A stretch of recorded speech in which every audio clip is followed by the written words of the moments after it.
Fala, gente boa! Bom, primeiramente, né, eu farei aquele ritual, né, que já estava se tornando bem comum, né, que tinha momentaneamente desaparecido, né, que é o seguinte, né? De novo. Bom, eu pedirei agora que vocês batam uma salva de palmas enquanto eu repetirei, né, mais uma vez esse ritual, tá? Então, eu peço que vocês batam palmas aí do outro lado, tá? Todo mundo batendo palma. Bom, sobre os advogados, tá? A palavra advogado, ela vem do latim, que significa, de uma expressão do latim, que é advocato, né? Que é o que foi chamado, tá? Advocatus, que significa o que foi chamado, tá? Bom, essa função do advogado, ela surgiu lá no tempo do Império Romano, já há mais de 2.000 anos atrás, tá? Quando alguém tinha algum litígio, né, essa pessoa ela chamava uma terceira pessoa que a defendia, né, uma pessoa que tinha muita lábia, que tinha uma boa oratória, um bom discurso. Então essa pessoa acabava sendo o advogado, o defensor do litigiante, né? Não só no Brasil, mas em diversos países, inclusive da Europa, os advogados eles são chamados de doutores, né? Essa palavra doutor também é uma outra palavra que tem origem no latim, que vem de docere, né? Docere que significa aquele que doutrina, aquele que ensina, né? Bom, por que há o advogado, né? Ele é chamado muitas vezes de doutor, né? Mesmo até em alguns casos não tendo uma pós-graduação, um doutorado. Bom, isso algo que vem da Idade Média, é que em diversas universidades europeias, de Salamanca na Espanha, de Bolonha na Itália, de Cambridge na Inglaterra, enfim, em Uppsala na Suécia, aquela pessoa que se formava em direito, né, muitas vezes também era professor, né? Então, por isso, né, é que os advogados eles são chamados muitas vezes de doutores, porque lá na Idade Média, geralmente quem se formava em direito, quem se tornava advogado, também era professor, né? Isso tem a ver com a origem etimológica, né? Que significa aquele que ensina, aquele que doutrina, como eu disse ainda há pouco, né? Bom, e algo que ninguém sabe, que por um decreto federal, decreto, caso não esteja enganado, em decreto número 12.830 de 20 de junho de 2013, não só os membros do nosso tão querido e amado STF, Superior Tribunal Superior Tribunal Federal, né, como também todos os magistrados, todos os membros da Procuradoria Pública, do Ministério Público, né, e todos os advogados, eles são, por determinação dessa lei, a maneira como você tem que se dirigir a eles, né, é de Vossa Excelência, né? Então, tanto os membros, né, do nosso querido STF, quanto o advogado comum, eles recebem o mesmo pronome de tratamento, ou seja, Vossa Excelência, como eu acabei de dizer, né? E 19 de maio é a data, né? A data de Santo Ivo, ou seja, o santo, né? O padroeiro de todos os advogados, né? Falando rapidamente sobre quem foi Santo Ivo, tá? Yves de Quemartin, né? Esse era o nome de batismo do cara, né? E como o próprio nome, né, já entregava, já indicava, ele era francês. Se vocês pegarem o mapa da França, né, naquela região do Canal da Mancha, que separa a França da Inglaterra, existe uma península, que é a Península da Bretanha. Inclusive, dessa Península da Bretanha, saíram muitos daqueles piratas e invasores franceses que acabaram ocupando o Brasil no século XVI, né? Então, muitos daqueles franceses que acabaram ocupando, né, várias regiões do Brasil, o Rio de Janeiro, inclusive entre elas, né? Qualquer livro de história do Brasil vocês encontrarão isso, né? Que lá no século XVI os franceses eles tentaram até chegar a criar uma cidade no que hoje é o Rio de Janeiro. Então, muitos daqueles franceses que chegaram aqui no Brasil no século XVI, muitos deles piratas, eles saíram de portos dessa região da Bretanha, da região onde nasceu e viveu o Santo Ivo. Santo Ivo, né, o Yves de Queimartin, ele nasceu em 17 de outubro de 1253 e faleceu em 19 de maio de 1303, faleceu aos 49 anos de idade. E ele usou boa parte da fortuna, né, das posses que ele acabou recebendo de herança para mandar construir um hospital. Então ele foi muito conhecido, o Santo Ivo, pela sua generosidade, pela sua bondade, né?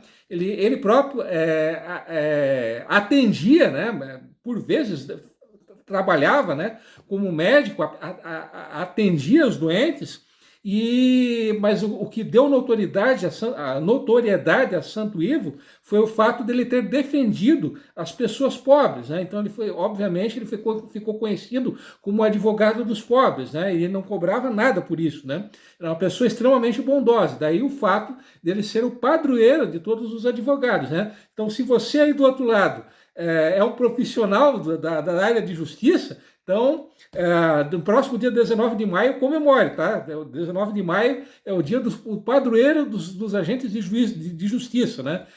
O dia de Santo Ivo. Mas por que, aliás, eu já estava me esquecendo, tá? Essa aqui era o uniforme, entre aspas, né? A veste que os advogados brasileiros usavam lá no princípio do século XX, ali por volta de 1900, 1910. Então, todos os advogados... Antigamente, o advogado brasileiro, ele se vestia dessa maneira aqui, tá? Então, isso aqui não é, tá? Esclarecendo que isso aqui não é uma fantasia de carnaval, tá? Era como os advogados de antigamente, né? Pelo menos no Brasil, eles se vestiam, tá? Obviamente, quando eles estavam trabalhando, né? Bom, mas por que eu estou falando tanto dos advogados, né? Essa classe profissional tão querida por todos nós, né? Só que não, né? E por que eu fiz aquele gesto maluco, eu pedi para que vocês aplaudissem? Vocês devem estar pensando que então esse pobre anônimo esquecido de outubro ficou maluco de vez, ficou doidão, né? Ele tem que ser internado rapidamente em alguma ala dos doidos varridos de algum hospício por aí. Não. Agora iniciará a explicação, tá? Bom, eu fiz toda essa papagaiada, tá? Porque isso é uma homenagem que eu estou fazendo ao mais novo membro da família TV Alameda Cultural. Eu estou me referindo a José Olímpio Ribas de Oliveira, o popular Zé Ouro, né? Que embora ele tenha se formado em Direito, ele nunca exerceu a advocacia. Ele é oficial de justiça, tá? Ele é um agente lá no caso, ele trabalha no Fórum de Joinville, obviamente, né? E embora ele seja um sujeito bem sisudo, né? Até bem, digamos, um tanto arredio, né? Um cara até bem tímido, né? Ele tem um coração gigantesco e nas horas vagas ele também é escritor e poeta, né? Então, essa é outra faceta do autor advogado, né? Do Zé Ouro, popular Zé Ouro, né? O mais novo membro da TV Alameda Cultural. Então, Zé Ouro, meu velho e querido amigo, já há um bom tempo, né?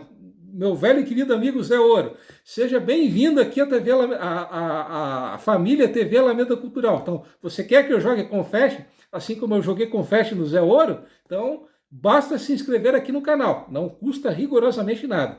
Mas, papagaiadas e bobagens à parte, né? Falando sério, falando o que interessa, que é o grande foco aqui do canal, que é a história de Joinville, tá?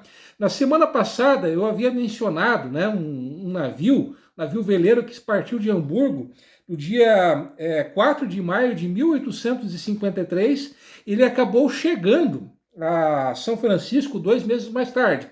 Os passageiros, né, os imigrantes que vieram por esse navio, o Vitus com W e 2 T's, esse navio veleiro, eram 44 pessoas, tá?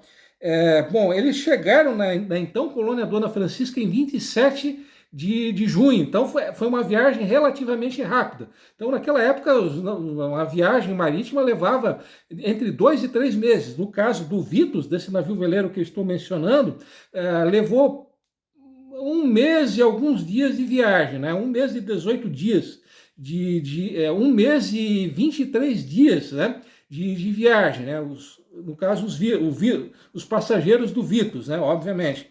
Bom, dessas 44 pessoas, né, apenas 20 acabaram se radicando na então colônia Dona Francisca. Então a grande maioria deles acabou ou reimigrando ou estava aqui apenas de passagem, né? Bom, por que eu estou citando o Vitus, né? Porque, bom, para quem tem uma memória, uma boa memória, deve se recordar que esses imigrantes que vieram por esse navio veleiro foram, digamos, os inauguradores, né? Foram, digamos, as primeiras pessoas que passaram por onde hoje é a Rua Abdom Batista, né? Bom, o curioso é que nesse ano de 1853, além desse navio veleiro Vitus, houve apenas mais uma remessa, uma leva de imigrantes que chegou na então colônia Dona Francisca, né?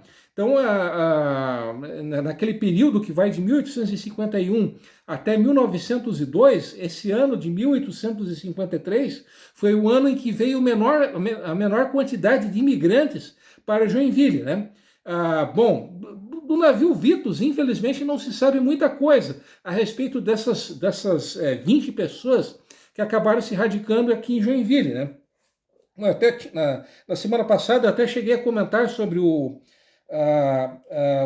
Hans von Dirichshofen, né? Que o filho dele chegou a ser prefeito interino de Joinville. E uma outra coisa que eu acabei esquecendo de mencionar no vídeo da semana passada é que nesse navio, através desse navio veleiro Vitus, veio a família Porchan, né? Eu até já comentei incontáveis vezes, muitas vezes, a respeito do Benhard Porchan Jr., né? Que foi o primeiro latifundiário de Joinville, alguns consideram como o primeiro empresário de Joinville, né? Embora ele já vivesse em Joinville desde 1851, a família dele só chegou aqui em 1853, né? No caso, em junho de 1853. Tanto o Benhard quanto o pai dele, que tinha o mesmo nome dele, né? Obviamente, que também, obviamente, se chamava Benhard, né? O pai e filho, eles eram acionistas da Sociedade Hamburguesa, que acho que até seria desnecessário comentar, dizer que foi a empresa que loteou e colonizou Joinville. Nesse navio, o Vitus, né, um desses passageiros, era o Wilhelm Knerr, né, que era geômetra, né, ajudava a demarcar os lotes que eram comprados pelos imigrantes, né, obviamente era um funcionário da direção da colônia Dona Francisca e da própria Sociedade Hamburguesa, e ele, além de ser funcionário da Sociedade Hamburguesa e de fazer parte da diretoria da colônia Dona Francisca, o nosso amigo aqui, o Wilhelm, que eu vou chamar de Guilherme, né? O Guilhermão, né? O Guilhermão Knerle, né? Ele também era sócio. Não, minto, não. Ele era apenas um funcionário da Sociedade Hamburguesa, né? Ele não era acionista. Acionista era o pai do Porsche, né? Infelizmente não se sabe muito a respeito tanto desse navio quanto dessas 20 pessoas que se radicaram aqui, né? Como eu disse ainda há pouco, houve ainda uma outra leva de imigrantes que chegou aqui em 1853. Como esse vídeo já está interminável, isso fica para o vídeo seguinte. Então, um abração e até lá, beleza?